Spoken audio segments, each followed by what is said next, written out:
Disney made a huge announcement yesterday saying that they're going to be investing $60 billion in their theme parks and cruise lines over the next 10 years. But a lot of people, including myself, have their doubts of whether they actually plan on following through with this. But right now, let's just jump into this article from the Hollywood Reporter. So, as you can see from the headline, Disney plans $60 billion expansion of theme park business.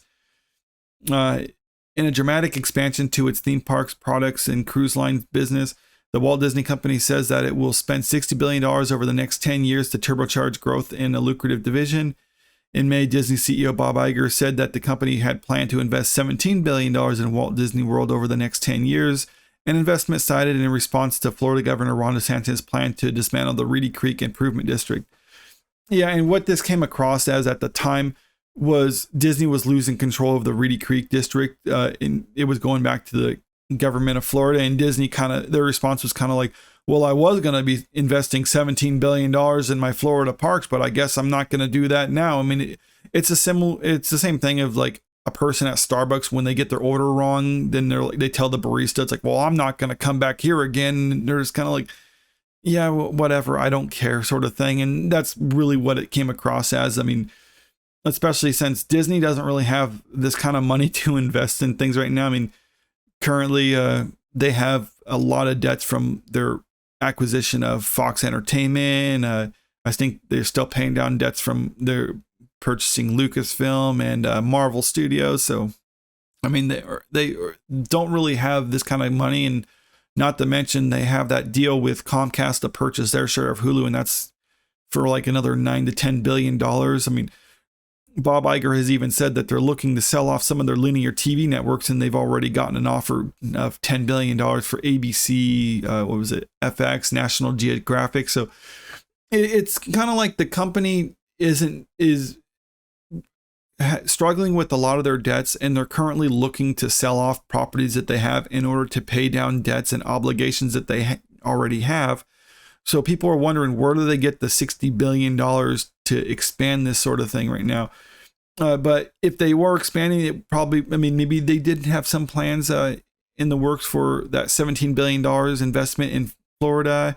Right here it says, in a presentation to investors at Disney World on Tuesday, the company said that it had more than 1,000 acres of land available for development, including at Disneyland in California, Walt Disney World in Florida, its theme parks in France, China, and Japan, and cruise ship ports in US, Asia, and Australia. So, yeah, since some of the land that they have to expand is in Florida, then if they are going to be doing this huge investment, then yeah, part of that would be in Florida. So anyone who is thinking that they're going to leave Florida, it's like, no, you don't know what you're talking about if you think that they can actually leave there or whatever. I mean, I think all of Disney World is larger than Manhattan. You can't really just move that. It's not a pop-up carnival or anything like that. But either way, I mean, that's something different entirely. I mean, but like going back to the original point, it's like, why would they be making such a big announcement if it seems so ludicrous? And I think a lot of it has to do with the fact that Universal has actually beaten them for the first time ever. This was reported from July 28th, so just about 2 months ago or something like that. Scrolling down into it, you can see this. Recently, Inside the Magic covered the latest quarterly earnings for Universal. In this report, it was noted that Universal Park revenue increased 22% to $2.21 billion, meaning that its increase earned was higher than Disney Parks and Resorts, which showed an increase in revenue for parks and experiences by 20% or $2.2 billion. Yeah, so you can see it right there. According to the own company's earnings call, that Universal is doing better than Disney right now, which is just unheard of now.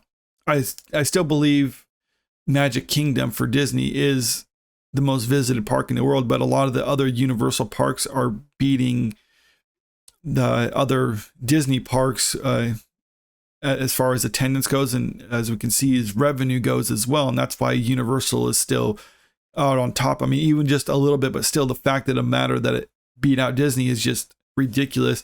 Not to mention Universal has this big expansion coming up, which their Epic Universe is going to be opening up in, just about just over a year or something, like maybe about a year and a half from now. It'll be opening up in 2025. And that a lot of people are calling a Disney killer because of all the stuff that they're going to have. I mean, this was only a $1 billion investment for Universal that bring this out. And they're going to be having, what is it, their Super Nintendo World, which I think is actually really cool.